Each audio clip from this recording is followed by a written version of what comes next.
नमस्कार बच्चों, आज हम करेंगे गिल्लू, जिसकी लेखिका है महादेवी वर्मा और मैं हूं आपकी शिक्षिका पूनम सिंह।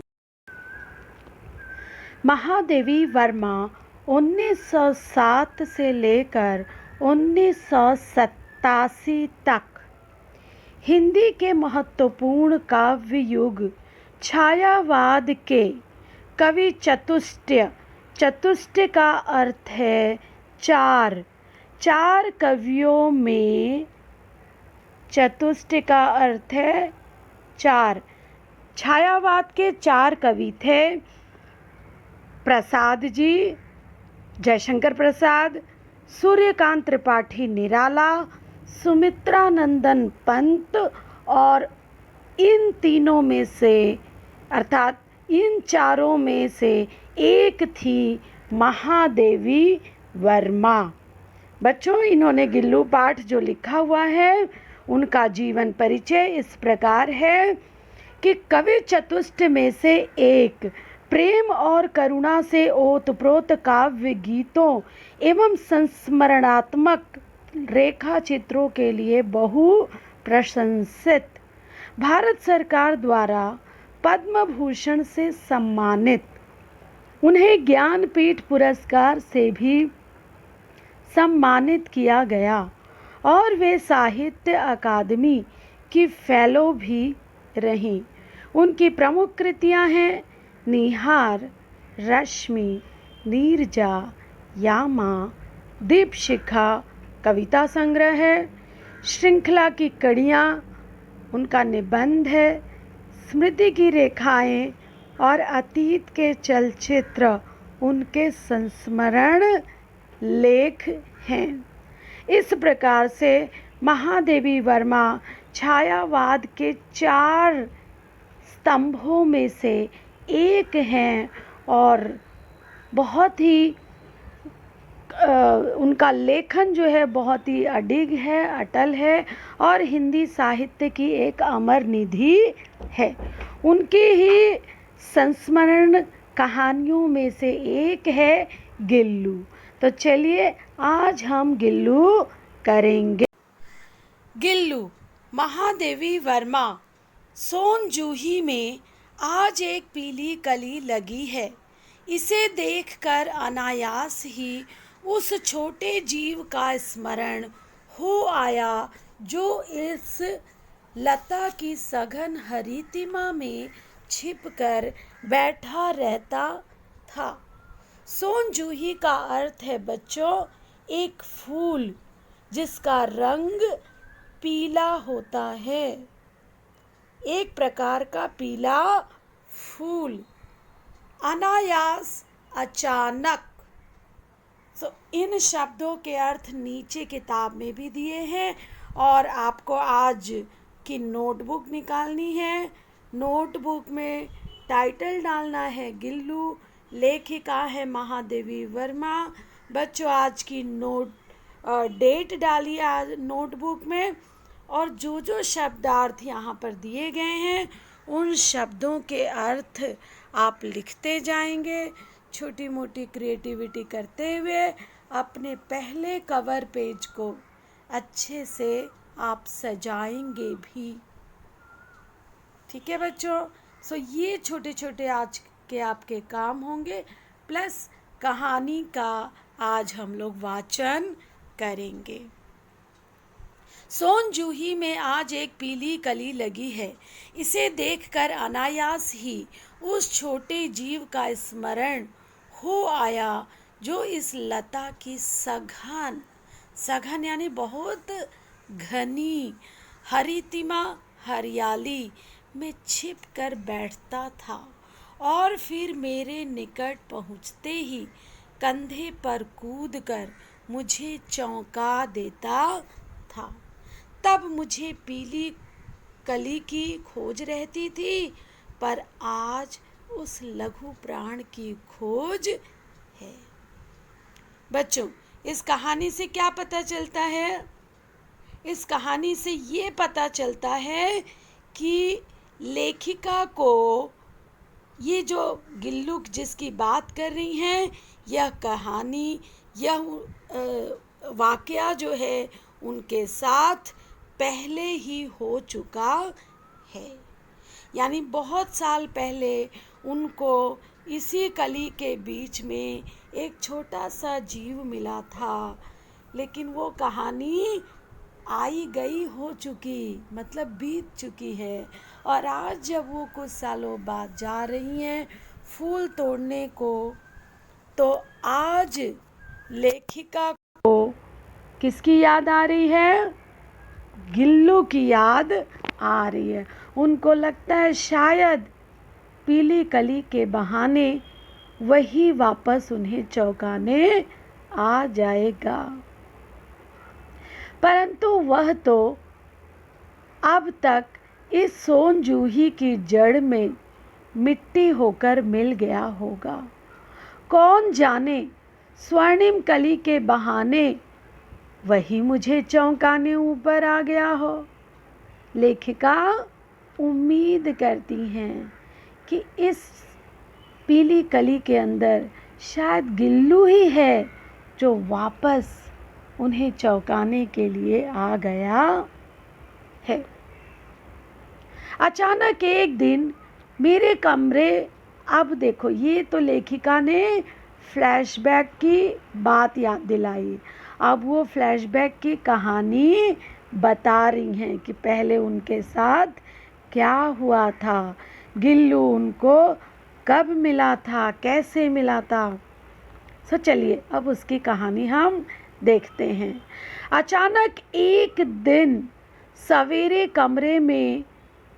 कमरे से बरामदे में आकर मैंने देखा 2 कौवे एक गमले के चारों ओर चोंचों से छुआ-छुआउल खेल जैसा खेल रहे हैं। छुआ-छुआउल को क्या बोलते हैं बच्चों? छुआ-छुआउल लुका छिपी। हम लोग लुका छिपी का गेम खेलते हैं ना, उसे अंग्रेजी में क्या कहते हैं? हाइड एंड सीक कहते हैं। छुआ छुआउल जैसा खेल रहे हैं। काक भिशुंडी कौवे को कहते हैं। काक भिशुंडी कौवा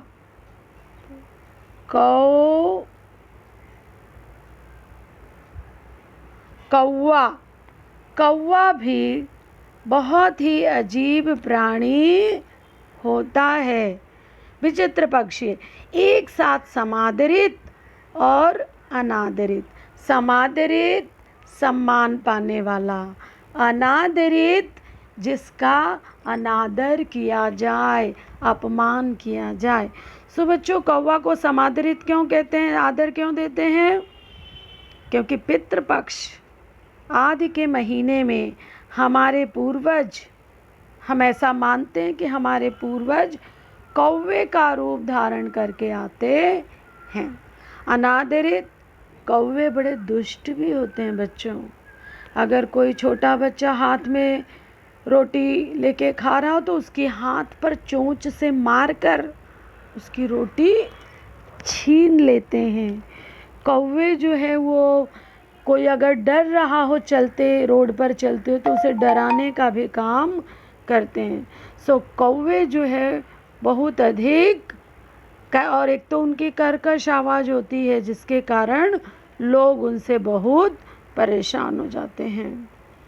सो प्रियजनों के आने का मधुशन कौवे के माध्यम से मिलता है। सो कौवे को समादरित और अनादरित, एक तरफ सम्मानित और दूसरी तरफ अपमानित कहा जाता है। क्यों कहा जाता है? उसके नीचे कारण है। हमारे बेचारे पूर्वज न गरुड़ के रूप में आ सकते हैं, न मयूर के, न हंस के। उन्हें पितर पक्ष में हमसे कुछ पाने के लिए काक बनकर ही अवतीर्ण जन्म लेना होता है।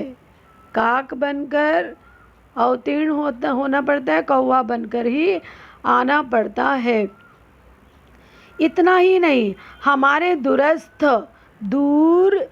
स्थित दूर रहने वाले प्रियजनों को भी अपने आने का मधुर संदेश इनके कर्कश काँव काँव कड़वे आवाज कठोर स्वर में ही देना पड़ता है। दूसरी ओर हम कौवा और काँव काँव को अवमानना बुरे रूप में देखते हैं, अवमानना के अर्थ में प्रयुक्त करते हैं। इसलिए कौवे को सम्मानित और अपमानित कहते हैं। बच्चों, ये क्वेश्चन आएगा कि कौवे को समादरित और अनादरित क्यों कहा जाता है। ठीक है बच्चों, ये प्रश्न मैं आज ही दे देती हूँ। कौवे को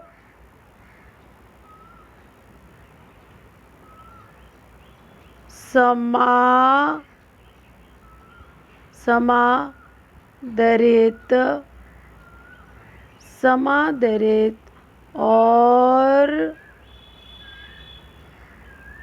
और अनादरित क्यों कहा जाता है। सो ये क्वेश्चन आप लिख लेंगे। जो काम मैंने दिया है उसके बाद आप ये काम करेंगे। ठीक है बच्चों, ये पेज नंबर 1 हो गया। चलिए पेज नंबर 2 पर चलते हैं, देखते हैं कि वहाँ क्या लिखा है। चलिए, मेरे काक पुराण के विवेचन में काक पुराण कौवे पर लिखा गया काव्य। काक पुराण कौवे पर लिखा गया काव्य। कौवे पर लिखा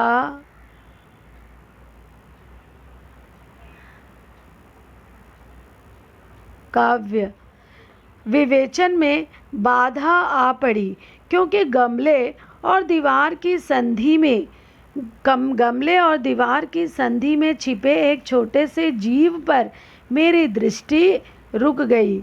निकट जाकर देखा, गिलहरी का छोटा सा बच्चा है जो संभवतः घोंसले से गिर पड़ा है, और अब कौवे उसमें जिसमें सुलभ आहार खोज रहे हैं। सुलभ यानी आसानी से मिलने वाला।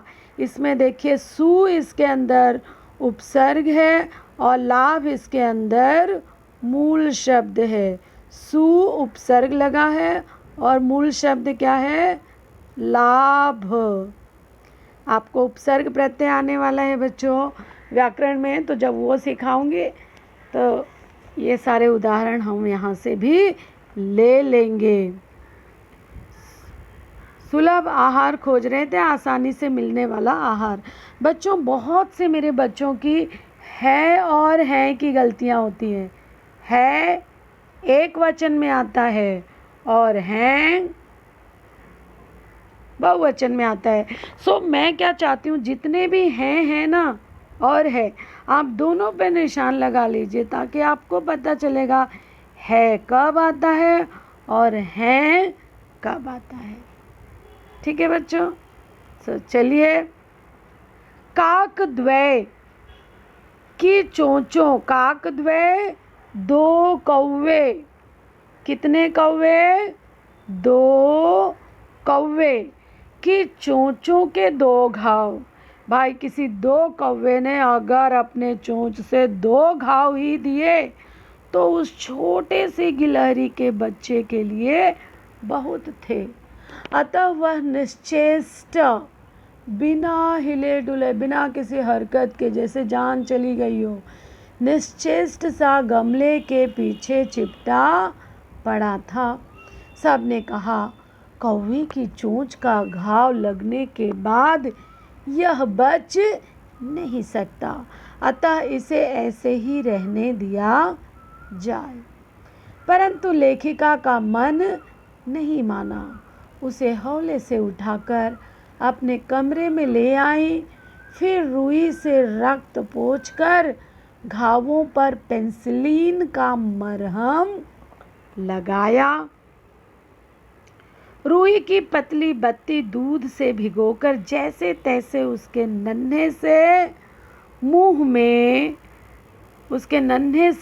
में लगाई, पर मुंह खुल न सका। दूध की बूंदें दोनों ओर लुढ़क गईं।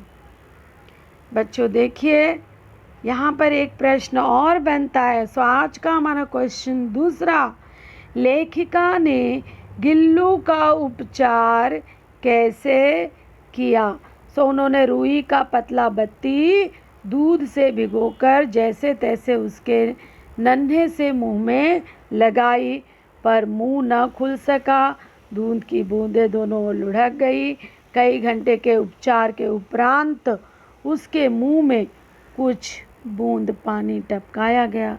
तीसरे दिन वह इतना अच्छा और आश्वस्त हो गया कि मेरी उंगली अपने 2 नन्हे पंजों से पकड़कर नीले कांच के मोतियों जैसी आंखों से इधर उधर देखने लगा। 3-4 मास में स्निग्ध रोए, झब्बेदार पूंछ, चंचल चमकीली आंखें सबको विस्मित करने लगी। विस्मित,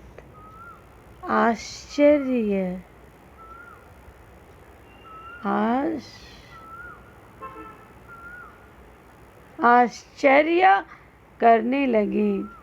हमने उसके जातिवाचक संज्ञा को व्यक्तिवाचक संज्ञा का रूप दे दिया। जातिवाचक संज्ञा मतलब गिलहरी एक जाति है पशु की, लेकिन लेखिका ने को जो गिलहरी मिला था उसको ही उन्होंने नाम दे दिया, उसका पर्सनल नाम रख दिया गिल्लू। सो गिलहरी से एक पशु को गिल्लू नाम दे दिया, तो जातिवाचक संज्ञा क्या बन गया? व्यक्तिवाचक संज्ञा का रूप दे दिया। इस प्रकार हम उसे गिल्लू कहकर बुलाने लगे। मैंने फूल रखने की एक क्यारी में एक हल्की सी डलिया में रुई बिछाकर उसे तार से खिड़की पर लटका दिया। वहीं 2 वर्ष गिल्लू का घर रहा। वह स्वयं हिलकर अपने घर में झूलता और अपनी कांच के मनकों सी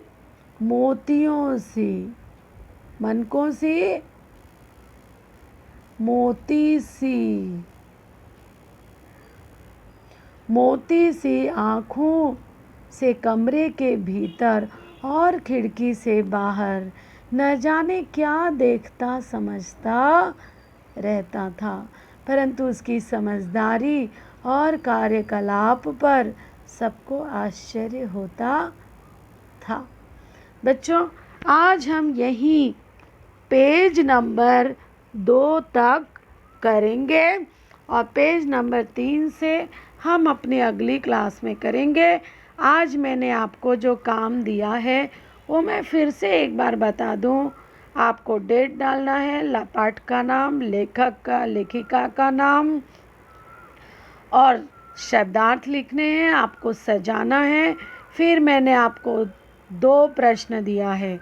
एक क्वेश्चन मैंने दिया था कि कौवे को समादरित और अनादरित क्यों कहा जाता है।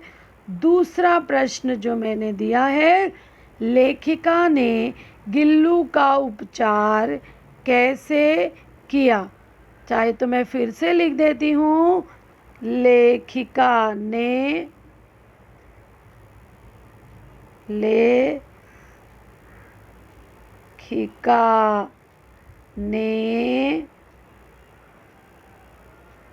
गिल्लू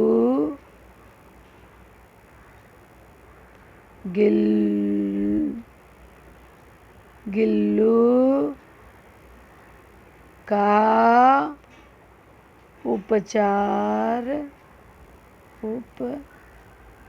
उपचार कैसे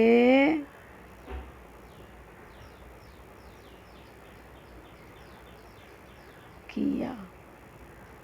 आपको मिल गए आपके 2 प्रश्न और इन 2 प्रश्न को आप लिख लीजिए, बाद में इसका उत्तर लिखिएगा किताब से देखकर। उम्मीद करती हूँ आपने किताब डाउनलोड कर ली होगी। इसका उत्तर चलिए फिर से मैं निशान बता देती हूँ। उन्होंने क्या किया? उन्होंने पेंसिलिन, परंतु मन नहीं माना। हौले से उठाकर, चलिए निशान लगा देती हूँ, हौले से